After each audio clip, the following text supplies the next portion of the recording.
Hello students. हमने last lecture में ये देखा था कि टेम्परेचर क्या होता है, टेम्परेचर के कॉन्सेप्ट के बारे में समझा था। और हमने यहाँ तक हमारी बात पहुँच गई थी कि टेम्परेचर को नापने के लिए जो डिफरेंट डिफरेंट स्केल्स थे, हमने उन स्केल के बारे में डिस्कशन किया था। तो जो हम्म, मेरी उम्मीद है कि आप लोगों को वो लेक्चर समझ में आया होगा, और अगर आपके कुछ क्वेश्चन होंगे तो वो आप कमेंट में बता देंगे। आज हम लोग जो लेक्चर शुरू कर रहे हैं वो वहीं से शुरू कर रहे हैं जहाँ से हमने लास्ट क्लास में छोड़ा था, यानी कि टेम्परेचर स्केल के बारे में। और फिर हम लोग ये करेंगे कि उसमें उस पर बेस्ड कुछ क्वेश्चंस हम लोग आज करेंगे। तो जैसे हमने बताया था, हमारा टॉपिक चल रहा है थर्मोडायनेमिक्स।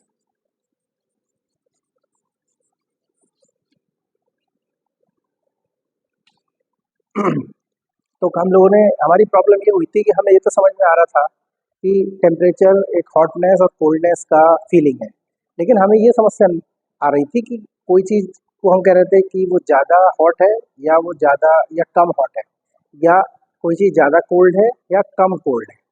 तो हमको ज़्यादा हॉट या कम हॉट बोलने से काम नहीं चलेगा, हमें एक नंबर चाहिए होगा, और वो नंबर से हम बता पाएंगे एग्जैक्टली कि कोई चीज़ कितनी टेम्परेचर पे है। तो उसके लिए हमें एक मेजरमेंट की ज़रूरत थी, और वो मेजरमेंट किससे हो रहा था? थर्मोमीटर से। थर्मोमीटर हमने किस तरीके से बनाए थे? हमने एक ऐसी प्रॉपर्टी का इस्तेमाल किया था थर्मोमीटर बनाने के लिए जो टेम्परेचर के साथ एक लीनियर तरीके से बदलती हो। तो हमने एग्जांपल दिया था कि मरकरी थर्मोमीटर में जो मरकरी है उसका जो वॉल्यूम है वो टेम्परेचर बढ़ाने पर एक समान रूप से परिवर्तित होता है, तो इसलिए हमने उसको इस्तेमाल किया था। हमारे पास और भी बहुत सारे थर्मोमीटर है, जैसे कि रेजिस्टेंस वाला थर्मामीटर, टेम्परेचर बढ़ाने पर रेजिस्टेंस भी चेंज होता है कंडक्टर का, तो वो भी हम इस्तेमाल कर सकते हैं थर्मामीटर के तरीके से। और हमारे पास एक कांस्टेंट गैस थर्मामीटर भी होता है। तो इस तरीके के कुछ हमारे पास इंस्ट्रूमेंट हो सकते हैं, लेकिन अभी वो हमारा टॉपिक नहीं है। हमारा टॉपिक है कि कितने तरीके के स्केल होते हैं और वो कैसे कनेक्टेड होते हैं। तो हमने बताया था कि 4 तरीके के स्केल होते हैं। पहला स्केल होता है जिसे हम लोग बोलते हैं सेंटीग्रेड स्केल, और इसमें जो लोअर पॉइंट होता है वो 0 डिग्री सेंटीग्रेड पे होता है, और जो टॉप पॉइंट होता है वो 100 डिग्री सेंटीग्रेड पे होता है।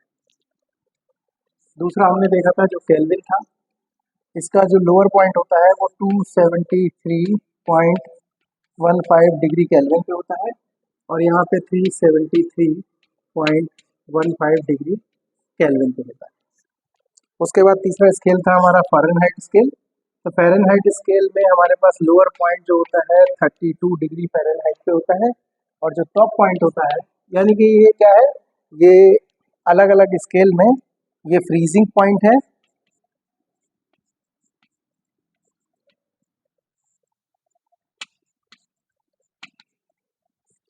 और ये क्या है, बॉइलिंग पॉइंट। ठीक, और अभी हम वाटर की बात कर रहे हैं। ठीक, अच्छा, ये 32 डिग्री पे हो गया, ये हो गया हमारा 212 डिग्री फ़ारेनहाइट पे। तीसरा स्केल हमारा था र्यूमर स्केल, जिसको हम लोग बोलते थे, उसका ये 0 डिग्री र्यूमर पे था। र्यूमर की स्पेलिंग है हमारी RUMER, और ये होता है हमारा 80 डिग्री र्यूमर पे। ये हम लोगों ने लास्ट उसमें डिस्कस किया था, हमने रिलेशन भी निकाल के दिखाया था डिग्री सेंटीग्रेड और केल्विन में या फ़ारेनहाइट में हमने रिलेशन निकाल के गया था। उसी सेम तरीके से जो हमारा रिलेशन निकलेगा बाकी सबके लिए निकलेगा। तो अब हम डायरेक्ट इसका रिलेशन लिख सकते हैं यहाँ पे, क्योंकि हमने पिछले क्लास में लिख के दिखाया था, तो अब हमें उसे दोबारा करने की ज़रूरत नहीं है। आप पिछला लेक्चर देख सकते हैं, और पिछला लेक्चर देख के उसका रिलेशन निकाल सकते हैं। हम डायरेक्ट रिलेशन लिख रहे हैं, वो क्या है, सी मतलब सेंटीग्रेड में टेम्परेचर डिवाइड बाई हमारे पास 5, और F -32 डिवाइड बाई 9, ठीक, is equal to K -273.15 divide by 5, और R R अपॉन 4। ये हमारे पास रिलेशन है। आपको जिसमें रिलेशन चाहिए आप वो इस्तेमाल कर लोगे। जैसे मान लीजिए आपको केल्विन में, आपको डिग्री सेल्सियस से केल्विन में चाहिए, तो आप इन दोनों को इस्तेमाल कर लो। आपको केल्विन से डिग्री सेंटीग्रेड से डिग्री फ़ारेनहाइट में चाहिए, तो आप ये वाला इस्तेमाल कर लो। इसको आप किसी भी तरीके से इस्तेमाल कर सकते हैं। हमने यहाँ तक लास्ट क्लास में कर लिया था। अब हम लोग कुछ क्वेश्चन करने की कोशिश करेंगे जिससे कि हमको ये समझ में आए कि कैसे कन्वर्जन किया जाता है। देखिए, ये एक सबसे आसान तरीका है कि जैसे ही हमने थ्योरी पढ़ी तुरंत हम उसका कुछ न्यूमेरिकल कर लें। तो हमारा पहला न्यूमेरिकल हम लोग जो करने जा रहे हैं वो ये पूछ रहा है कि किस टेम्परेचर पे, क्वेश्चन ये है कि at what reading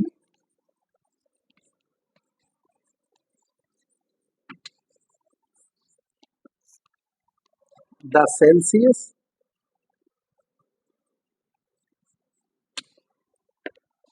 and Fahrenheit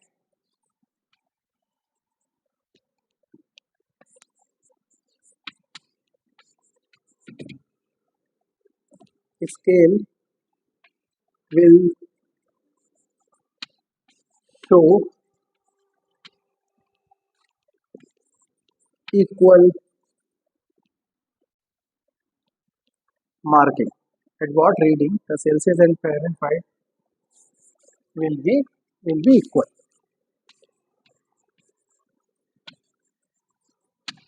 question ये है कि टेम्परेचर की किस वैल्यू के लिए फ़ारेनहाइट पे जो रीडिंग दिख रही होगी वो और जो सेल्सियस पे जो रीडिंग दिख रही होगी वो दोनों सेम होगी। ये क्वेश्चन है, ठीक है।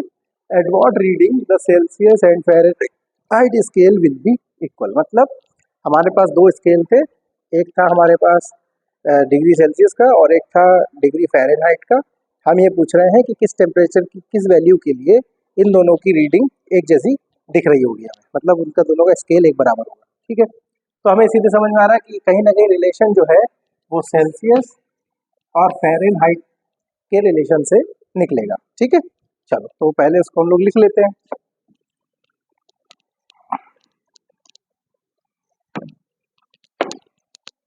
देखो, तो रिलेशन क्या था, C/5 F माइनस 32/9, ये हमारे पास डिग्री सेल्सियस और डिग्री फ़ारेनहाइट में रिलेशन था। अब क्वेश्चन ये था कि किस वैल्यू पे दोनों की रीडिंग इक्वल होगी। तो यानी कि जो ये क्या है, ये सेल्सियस में रीडिंग है और ये क्या है, फ़ारेनहाइट में रीडिंग है। तो माना suppose at T reading in both scale will be same.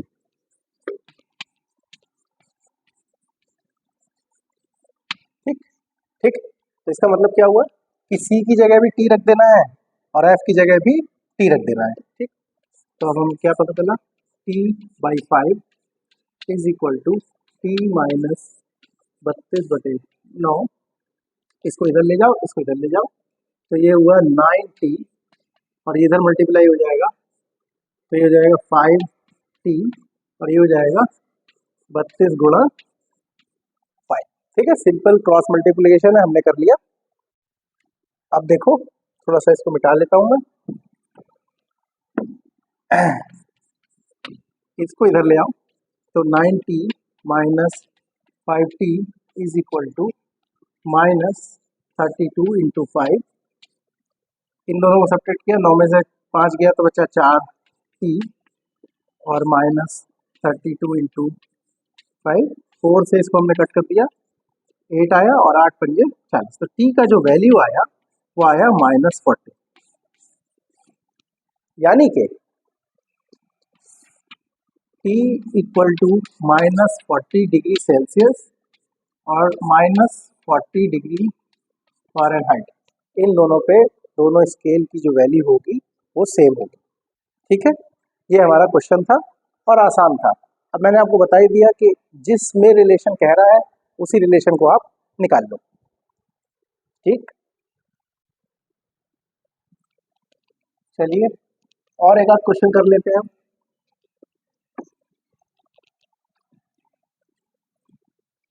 Question ये है हमारे पास,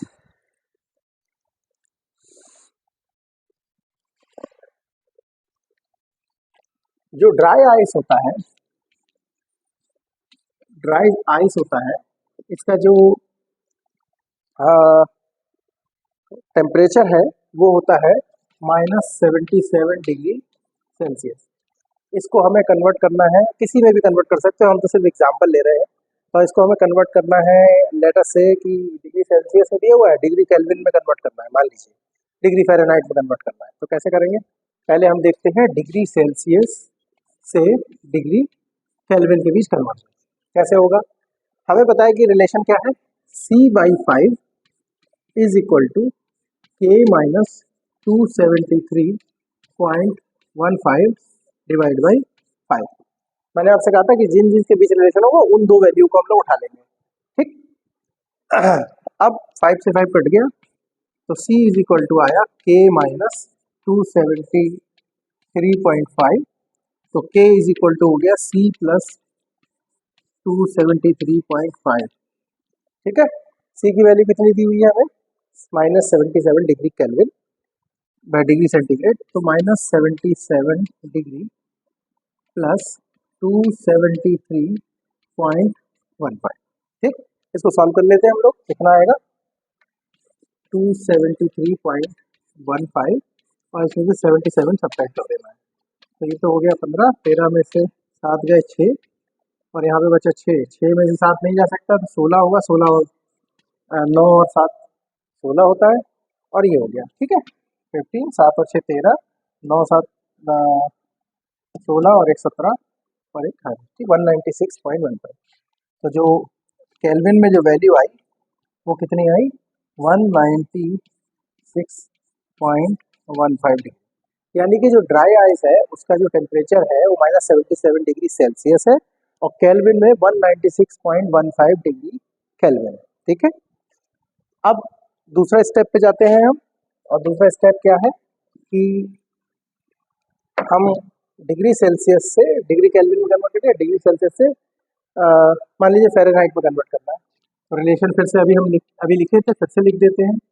ये हो जाएगा -F-32/9, K की C की वैल्यू कितनी है, -77 divide by 5 is equal to F-32/9। इसको इधर ले जाओ, तो ये कितना हुआ, 7 9 सत्ते 63 का 3, हाथ से लगा 3, 9 सत्ते 63 और 3 59, ठीक है।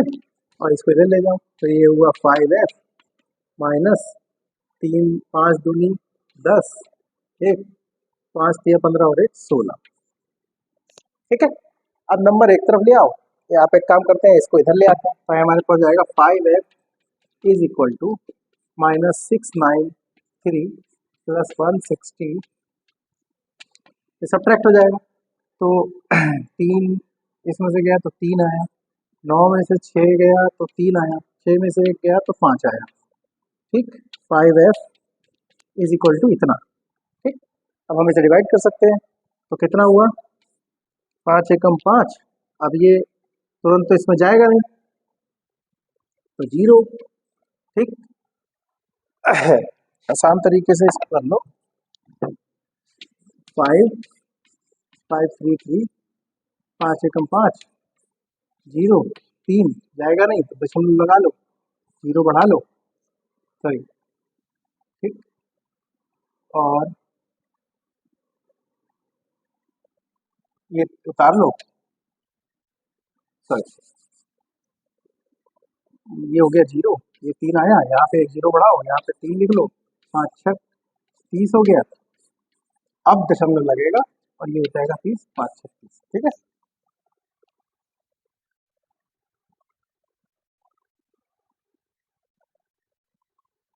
5 36,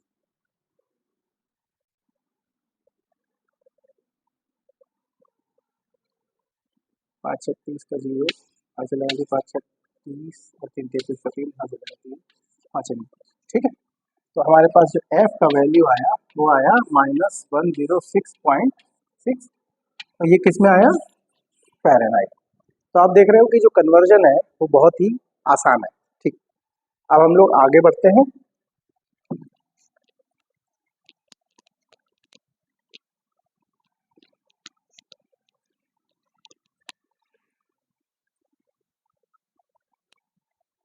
हाँ, नेक्स्ट टॉपिक है हमारा, जो हम लोग बात करने वाले थे अपने थर्मोडायनामिक्स के बारे में। और वो क्या है,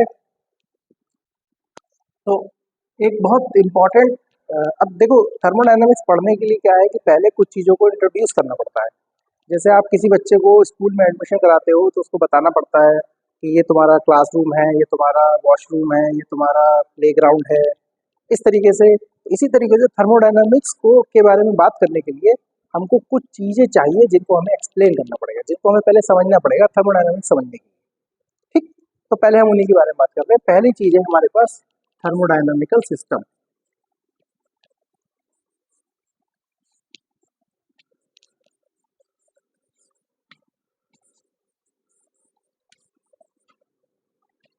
फिर से एक बात बता देता हूँ कि मतलब हम थर्मोडायनामिक्स की जो कैलकुलेशंस हैं, जो उसके कॉन्सेप्ट्स हैं, उनको थोड़ा सा रुक के समझेंगे। पहले हम ये समझ लें कि उसमें क्या क्या टर्मिनोलॉजी यूज़ हो रही है।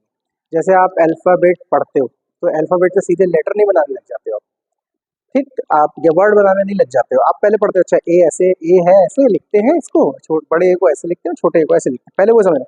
तो थर्मोडायनामिक्स की एबीसीडी भी यही, पहले थर्मोडायनामिक्स में जो जो चीज़ें इस्तेमाल होने वाली है उनका इस्तेमाल, उनको हम समझ लें, जान लें, टर्मिनोलॉजी को समझ लें और जान लें। तो थर्मोडायनामिकल सिस्टम क्या है कि एनीथिंग एनीथिंग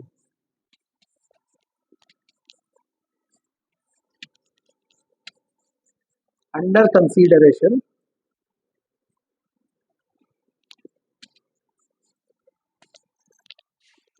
is called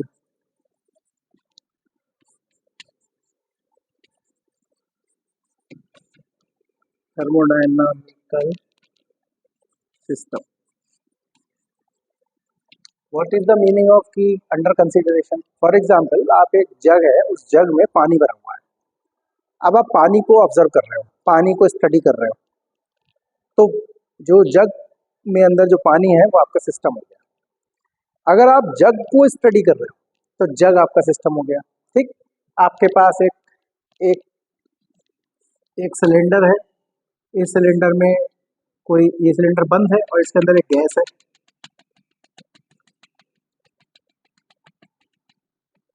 कोई भी गैस हो सकती है, और इस गैस को आप स्टडी कर रहे हो, तो ये जो गैस होगी वही आपका सिस्टम हो जाएगा। तो एक लाइन में ये है कि जिस चीज़ के बारे में हम समझने की कोशिश कर रहे हैं वही हमारा थर्मोडायनामिकल सिस्टम हो जाएगा। ठीक, और वो कुछ भी हो सकता है। टायर में हवा भरने वाला पंप भी हो सकता है, ये फैन जो लगा हुआ है ये फैन भी हो सकता है। टायर आपका जब फटा और टायर के अंदर की जो हवा है उसके बारे में जो बात कर रहे हैं वो भी हमारा सिस्टम हो सकता है। टायर भी हमारा एक सिस्टम हो सकता है। ठीक, तो जो भी जिसके बारे में भी हम बात करना शुरू करेंगे वही हमारा सिस्टम होगा। ठीक, तो इसीलिए इसको नाम दिया गया anything under consideration is called thermodynamical system. अच्छा, फिर दूसरी चीज होती है हमारे पास, जिसको हम लोग बोलते हैं सराउंडिंग। सराउंडिंग क्या होती है?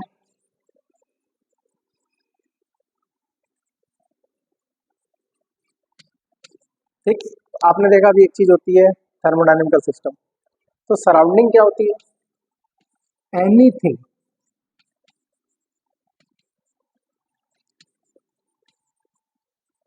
Other than system is called surrounding. मतलब जो आपने स्टडी आप कर रहे हो, उस स्टडी में जो भी चीज़ है वो हो गई आपकी सिस्टम, और उसके बाद जो भी है, फूल, पत्ते, आकाश, हवा, जमीन, सब सराउंडिंग हो गया। ठीक, तो जैसे हमने अभी एग्जांपल दिया था कि ये हमारे पास एक सिलेंडर है, इस सिलेंडर में ये गैस भरी हुई है।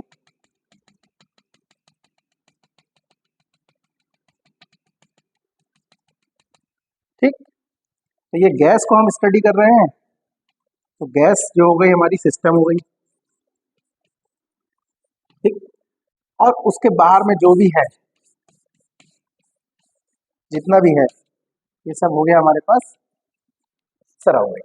ठीक है, तो मोस्टली हमारे पास दो तरीके की चीज़ें होंगी, एक सिस्टम होगा और एक हमारे पास सराउंडिंग होगी। ठीक है, अब हम देख लेते हैं कि कितने तरीके के हमारे पास सिस्टम होते हैं और कितने तरीके उसमें क्या क्या चीज़ें होती हैं। ठीक ठीक।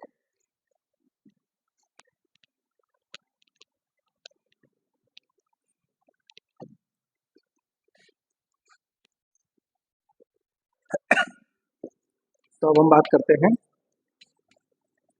टाइप्स ऑफ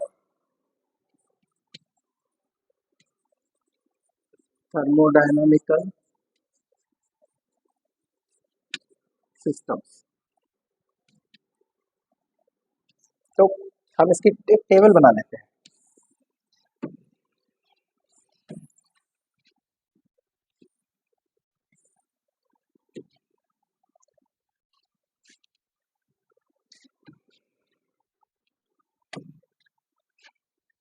ठीक, तो एक हो गया हमारे पास ओपन सिस्टम, एक हो गया हमारे पास क्लोज सिस्टम, एक हो गया हमारे पास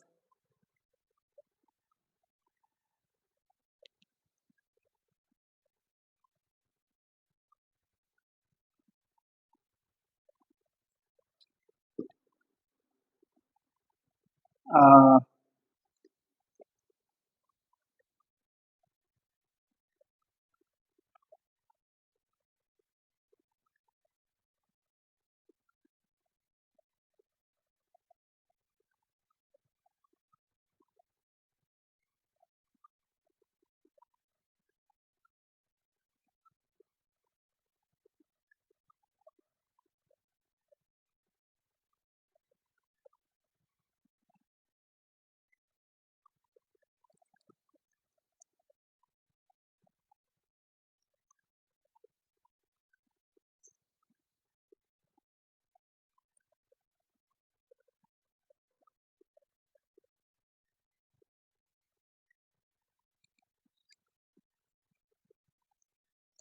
एक हो गया हमारे पास थर्मली आइसोलेटेड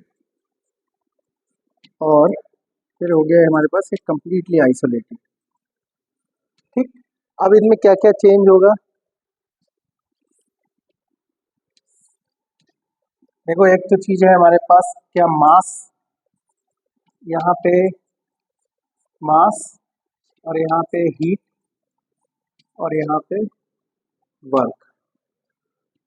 तो अगर हमारे पास ओपन सिस्टम है तो ओपन सिस्टम में मास चेंज हो सकता है। एग्जाम्पल, आपके पास एक ग्लास है, उस ग्लास में पानी भरा हुआ रखा हुआ है, थोड़ी देर के लिए उसको वैसे ही रखा रहने दो आप, तो आप देखोगे कि अ, थोड़े दिन बाद या थोड़े एक दिन में, गर्मी के दिनों में तो एक दिन में ही आप देखोगे उसमें से पानी कम हो गया। ठीक, तो इसका मतलब ये है कि उसमें से कुछ पार्टिकल्स जो हैं वो निकल के जा रहे हैं। ठीक, अच्छा अच्छा, ऑब्वियसली ये बाहर के टेम्परेचर के कांटेक्ट में है, तो ये हीट भी ले रहा होगा क्योंकि इसके टेम्परेचर और बाहर का टेम्परेचर में डिफरेंस होगा। ठीक, तो इसमें ओपन में मास चेंज हो सकता है, हीट एक्सचेंज हो सकती है और वर्क भी हो सकता है। जो पार्टिकल्स जो हैं वो उसके सरफेस को छोड़ के जा रहे हैं, तो उसको जाने के लिए कुछ एनर्जी की जरूरत पड़ रही है, वही इसका वर्क डन होगा। क्लोज सिस्टम में क्या होगा, मास चेंज नहीं होगा, मतलब यही ग्लास है, बस तुमने इसे ढक दिया। आप घर पे इस प्रैक्टिकल को करके देख सकते हो। आप क्या करो, दो ग्लास ले लो, दोनों में एक समान रूप से पानी भर दो और कांच के गिलास लेना जिससे कि आपको दिखता रहे। अगर आपके पास कांच का गिलास नहीं है तो पेप्सी की दो बोतल है, उन्हें काट लो। ठीक, और उसमें सेम ऊंचाई तक आप पानी भर लो, फिर एक को ढक दो और एक को बिना ढके रखो, तो आप देखोगे जिसको आप ढक रहे हैं उसमें पानी का स्तर जो है लगभग बना हुआ है, और जो खुला हुआ है उसमें भी पानी कम होता जा रहा है। तो अच्छा, ये ये सर से इसका हीट एक्सचेंज कर सकता है। देखिए, मैं फिर बता देता हूँ, यहाँ आपको समझाया जा रहा है कि ओपन सिस्टम क्या होते हैं। ओपन सिस्टम क्या होता है, जिसमें मास एक्सचेंज हो सकता है, हीट एक्सचेंज हो सकती है और कुछ वर्क हो सकता है। क्लोज सिस्टम क्या होते हैं, जिसमें मास एक्सचेंज नहीं होगा लेकिन हीट एक्सचेंज हो सकती है और वर्क हो सकता है। थर्मली आइसोलेटेड में क्या होगा, आपका मास एक्सचेंज नहीं होगा, हीट एक्सचेंज भी नहीं होगी। मतलब जैसे ही आपने उसको किसी लकड़ी के डब्बे में बंद कर दिया, तो अब वो बाहर से ना हीट ले पाएगा ना उसको हीट दे पाएगा।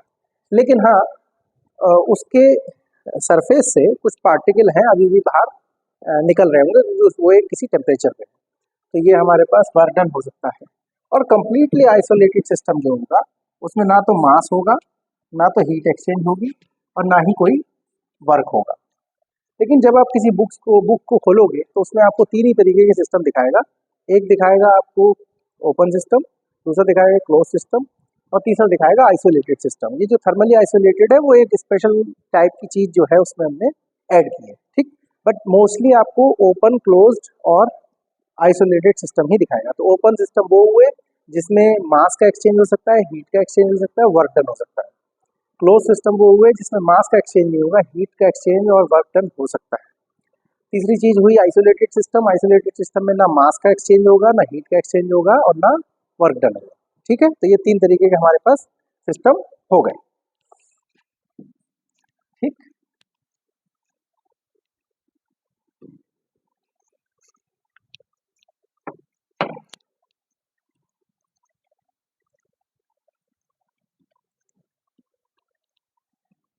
नेक्स्ट चीज है हमारे पास जिसे हम बोलते हैं थर्मल कॉन्टैक्ट।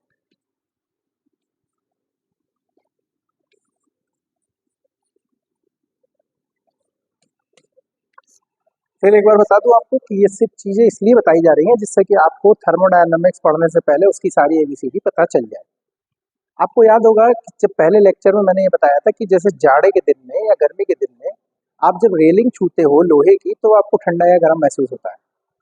लेकिन उस सेम समय में चाहे गर्मी का ले लो या चाहे आप जाड़े का समय ले लो, उस समय अगर आप लकड़ी को छूते हो तो आपको ठंडा या गर्म महसूस नहीं होता, आपको वो हमेशा एक जैसे महसूस होती है। तो ऐसा क्यों होता है? तो ये होता है थर्मल कांटेक्ट की वजह से, ठीक। तो दो तरीके के थर्मल कांटेक्ट होते हैं, एक होते हैं एडियाबेटिक और दूसरे होते हैं डायाथर्मिक। एक होता है एडियाबेटिक और दूसरे होते हैं डायाथर्मिक।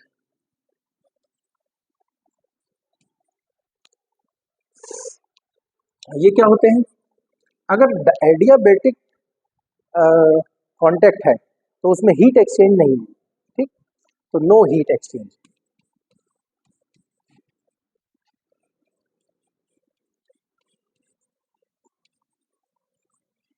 मतलब भले ही टेम्परेचर का डिफरेंस रहे लेकिन हीट एक्सचेंज नहीं होगी। आपको याद होगा कि पहले केस में पहले हम ये बता रहे थे कि अगर दो चीज़ों में टेम्परेचर डिफरेंस है तो उसमें हीट एक्सचेंज होगी, ठीक। लेकिन हमने उसी समय ये भी कहा था कि हमें लकड़ी के केस में अलग महसूस होता है। तो अगर हमारे पास जो कॉन्टैक्ट है वो एडियाबेटिक टाइप का है तो उस समय हमें कोई भी हीट एक्सचेंज नहीं होगी, ठीक। तो ये मत सोचना आप कि जब टेम्परेचर डिफरेंस है तो हीट एक्सचेंज होनी ही चाहिए। वो इस बात पे भी डिपेंड करेगा कि कॉन्टैक्ट कैसा है। और डायाथर्मिक है तो हीट एक्सचेंज होगा इसमें, ठीक, जैसे लोहे के केस में हो रहा था, ठीक। तो ये हमारे पास दो तरीके के थर्मल कॉन्टैक्ट हो गए, ठीक है। आई होप कि आप लोगों को ये छोटी छोटी चीज़ें जो हैं क्लियर हो रही होंगी।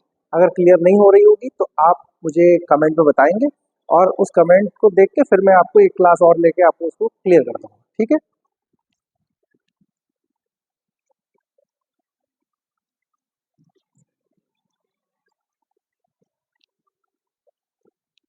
एक और चीज़ है कि जब आप ये लेक्चर देख रहे हो तो लेक्चर देखते समय आप इस बात का ध्यान रखें कि आप साथ साथ नोट्स बनाते रहें। अगर आप साथ साथ नोट्स बनाते रहेंगे तो ये जो सारी चीज़ें आपको बार बार वीडियो में जाके नहीं देखनी पड़ेंगी। हाँ, कोई कॉन्सेप्ट समझ में नहीं आया तो आप वापस जाके देख सकते हो, लेकिन अगर ये सारी चीज़ें आपकी कॉपी में रहेंगी तो उसको देखते ही आपको याद आ जाएगा। इसके बाद हम लोग बात करेंगे इक्विलिब्रियम।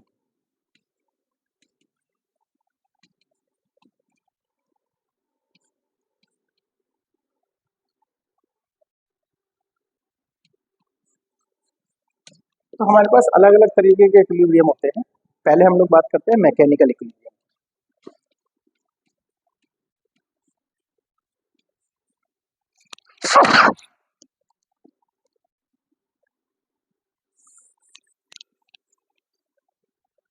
तो हम लोग बात करते हैं मैकेनिकल इक्विलिब्रियम की।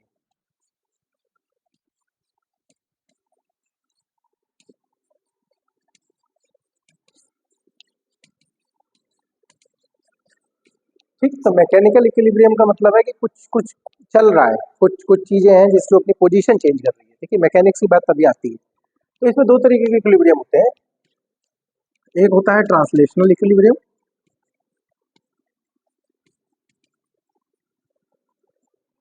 और दूसरा होता है रोटेशनल।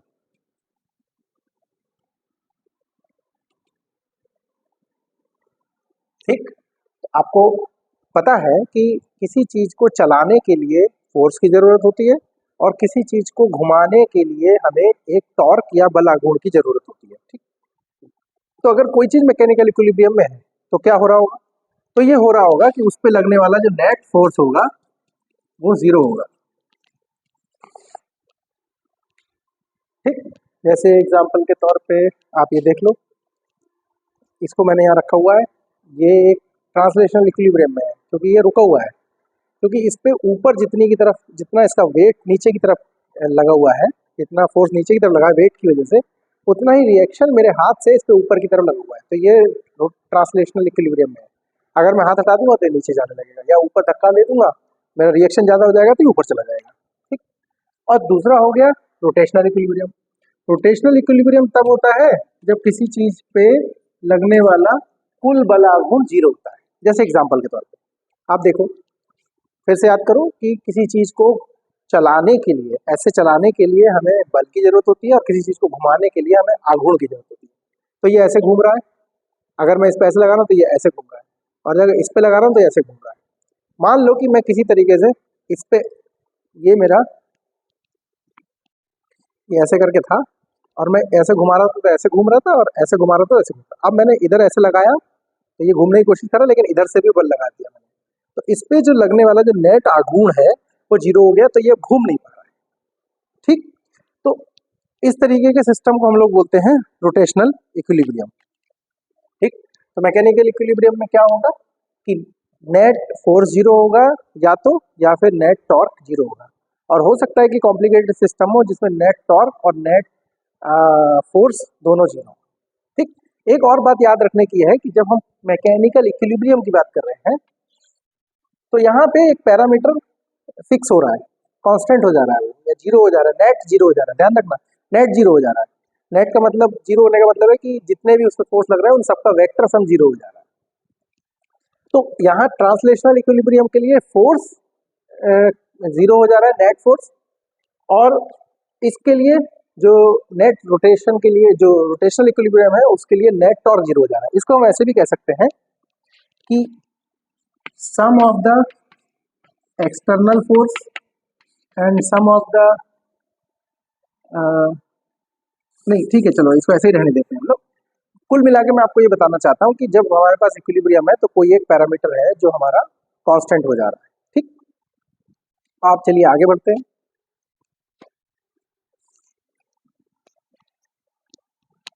इसका एक थर्मोडायनेमिक्स के कॉन्टेक्स्ट में क्या एग्जांपल हो सकता है? ये हमारे पास एक एक चेम्बर है, इसमें हमारे पास यहाँ पे एक एक दीवार है जो इधर उधर मूव कर सकती है। ठीक, इसमें कुछ गैस भरी हुई है,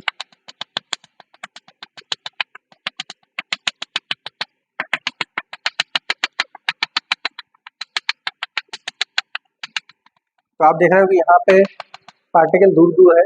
यहाँ का प्रेशर मान लो P2 है और यहाँ का प्रेशर मान लो P1 है, और P1 का मान अगर P2 से बड़ा है तो क्या होगा, ये प्रेशर इस दीवार को थोड़ा थोड़ा इधर धक्का देने लगेगा।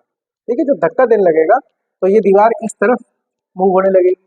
ये बहुत सिंपल एग्जांपल है, आपने अपने घर में कई बार, आपने अपनी लाइफ में कई बार देखा होगा। जैसे आपको साइकिल में हवा भरने वाला पिस्टन होता है, उसको दबाओ, छोड़ोगे तो वो ऊपर आने की कोशिश करता है। तो क्योंकि इधर का प्रेशर ज्यादा है, इधर का प्रेशर कम है, तो ये धीरे धीरे इधर घूमने लगेगा और एक टाइम आएगा कि ये एक जगह आके रुक जाएगा। और जब ये रुक जाएगा तो यहाँ का प्रेशर और यहाँ का प्रेशर दोनों बराबर हो जाएंगे। जब तक ये प्रेशर बराबर नहीं होगा तब तक वो दीवार मूव करती रहेगी। ठीक, तो ये हमारे पास एग्जाम्पल है जिसे हम मैकेनिकल इक्विलिब्रियम बोल सकते हैं थर्मोडायनामिक्स के कॉन्टेक्स्ट में। ठीक, चलिए आगे बढ़ते हैं। नेक्स्ट है केमिकल इक्विलिब्रियम।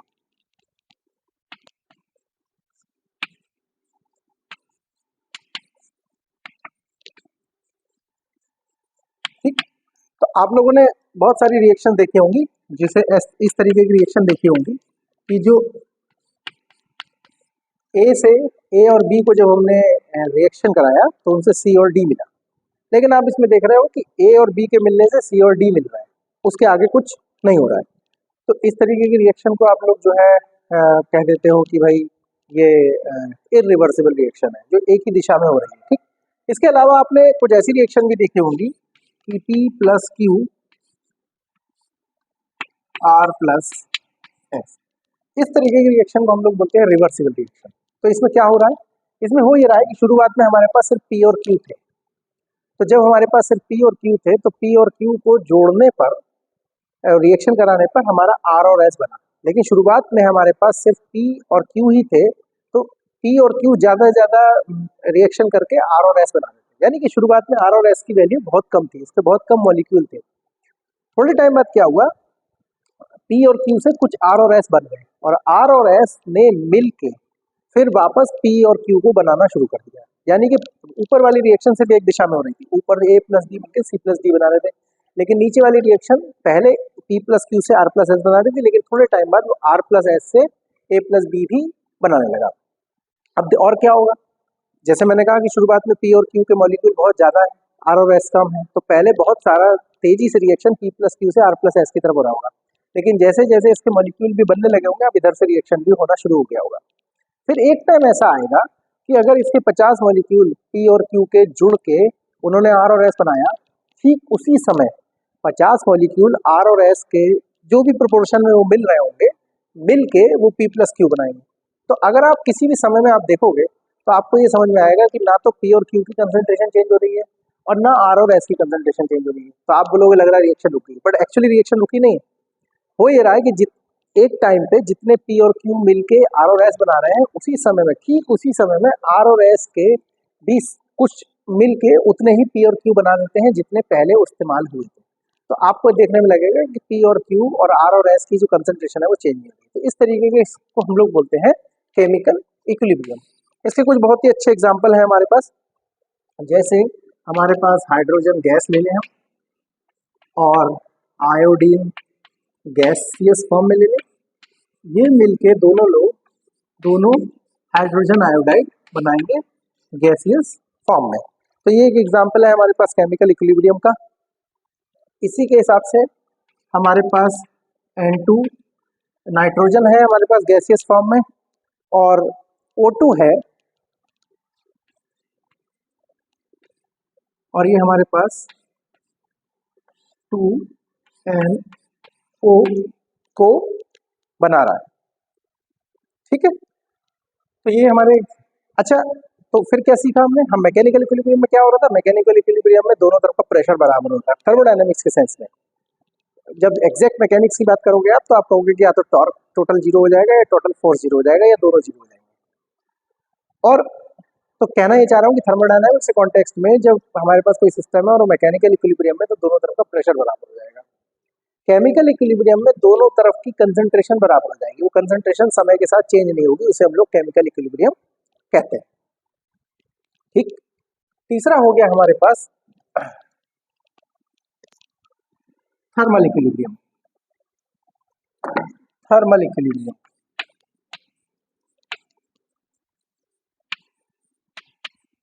ठीक, थर्मल इक्विलिब्रियम में क्या हो रहा है, ये हमारे पास एक लॉ भी है, अभी हम इसके बारे में पढ़ेंगे, लेकिन पहले हम बेसिक छोटी छोटी चीजों को समझ लें।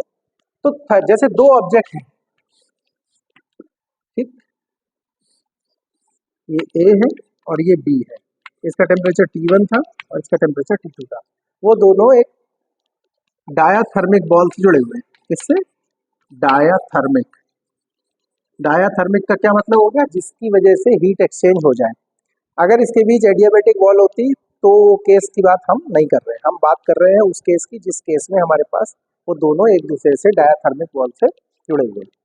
आपने नोटिस किया कि जब हमारे पास मैकेनिकल इक्विलिब्रियम था तो प्रेशर इक्वल हुआ था, जब हमारे पास केमिकल इक्विलिब्रियम था तो दोनों तरफ की कंसंट्रेशन इक्वल हो गई थी। ठीक, इसी तरीके से जब थर्मल इक्विलिब्रियम में दो ऑब्जेक्ट जिनका टेम्परेचर अलग अलग है, उनको हम अगर डायथर्मिक बॉल से कनेक्ट करते हैं, तो क्या होगा, जिस तरफ का टेम्परेचर ज्यादा होगा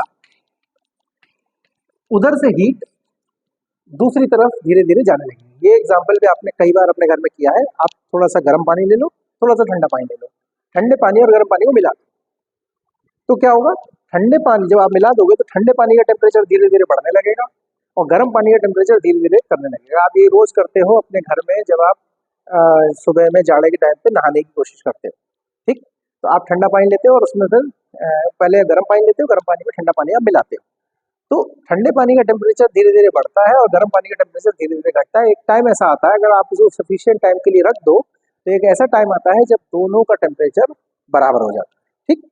तो यहाँ पे, और ये हीट हीट जो है, कुछ एनर्जी इधर से इधर एक्सचेंज होने लगेगी, जाने लगेगी, और एक टाइम आएगा जब दोनों तरफ का टेम्परेचर बराबर हो जाए, तो इस केस को हम लोग बोलते हैं थर्मल इक्विलिब्रियम। इंपॉर्टेंट चीज क्या बताना चाह रहा हूं मैं यहाँ पे, मैं ये बताना चाह रहा हूँ कि जब हमारे पास मैकेनिकल इक्विलिब्रियम था, याद रखिए थर्मोडायनामिक सेंस की बात कर रहा हूँ, तो प्रेशर इक्वल हुआ था। जब केमिकल इक्विलिब्रियम की बात कर रहा था तो दोनों तरफ की कंसंट्रेशन बराबर हो गई थी, या दोनों तरफ की कंसंट्रेशन कांस्टेंट हो गई थी। और जब थर्मल इक्विलिब्रियम की बात कर रहे हैं हम, तब दोनों तरफ का टेम्परेचर बराबर हो जाएगा। कहने का मतलब है हर इक्विलिब्रियम में एक पैरामीटर होगा जो फिक्स हो जाएगा, उसी से हमें पता चलेगा कि कौन सा इक्विलिब्रियम चल रहा है, ठीक। अच्छा, इसके बाद एक होता है, तो अगर आपसे पूछे कि इक्विलिब्रियम क्या होता है, तो आप सिंपल जवाब दे सकते हो कि इक्विलिब्रियम कोई ऐसी कंडीशन होती है जिसमें उस जो भी सिस्टम है, उस सिस्टम का कोई एक पैरामीटर फिक्स हो गया होता है, ठीक। अब वो मैकेनिकल सिस्टम है तो उसमें प्रेशर इक्वल हो गया होगा, अगर केमिकल सिस्टम है तो कंसंट्रेशन फिक्स इक्वल हो गया होगा, थर्मल सिस्टम है तो उसका टेम्परेचर फिक्स हो गया होगा, ठीक। इसके बाद एक चीज आती है जिसे हम बोलते हैं थर्मोडायनामिक्स इक्विलिब्रियम। थर्मोडायनामिक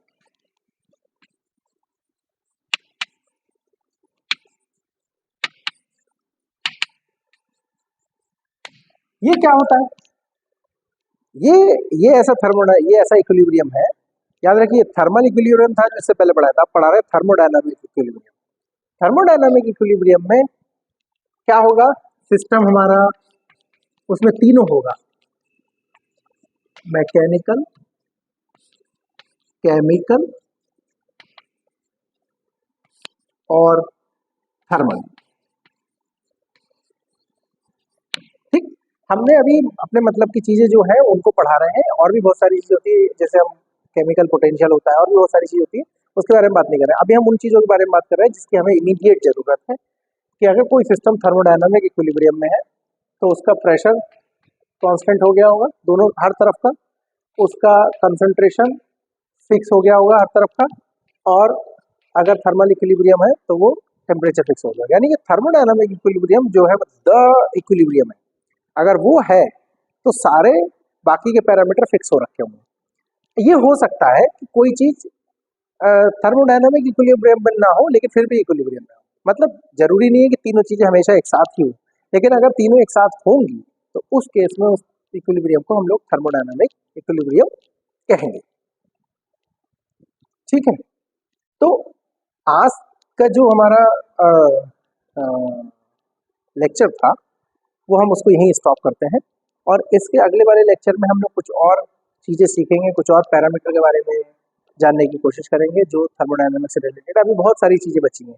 मैंने आपसे जैसा कहा था कि मैं इस कोर्स को बहुत आराम से और बहुत अच्छे से करना चाहता हूँ, और उसका कारण यही है कि आपको हर छोटी से छोटी चीज़ डिटेल में समझ में आए। मैं बिल्कुल जल्दी के चक्कर में नहीं हूँ, मैं इस चक्कर में हूँ कि हम एक बढ़िया कोर्स डेवलप करें, और बढ़िया कोर्स डेवलप करने से हमें ये फ़ायदा होगा कि हमारी जो अंडरस्टैंडिंग है वो बहुत डेप्थ में हो जाएगी, ठीक है। तो आपका जो भी कमेंट हो, जो चीज़ आपको समझ में ना आई हो, वो आप कमेंट में लिखते हैं। और मैंने कहा था कि एक ग्रुप बनाया जा सकता है, जिस ग्रुप में हम लोग ये देख सकते हैं कि आपके जो क्वेश्चन हैं उनको डायरेक्ट सॉल्व कर सकते हैं, डिस्कस कर सकते हैं। लेकिन आप लोगों ने कुछ कमेंट नहीं किया, तो आप लोग मुझे बताइए कि आप लोग और इसमें क्या इम्प्रूवमेंट चाहते हैं, उसी से हमारा कोर्स एक बेहतर दिशा में जा पाएगा, ठीक है। चलिए, थैंक यू।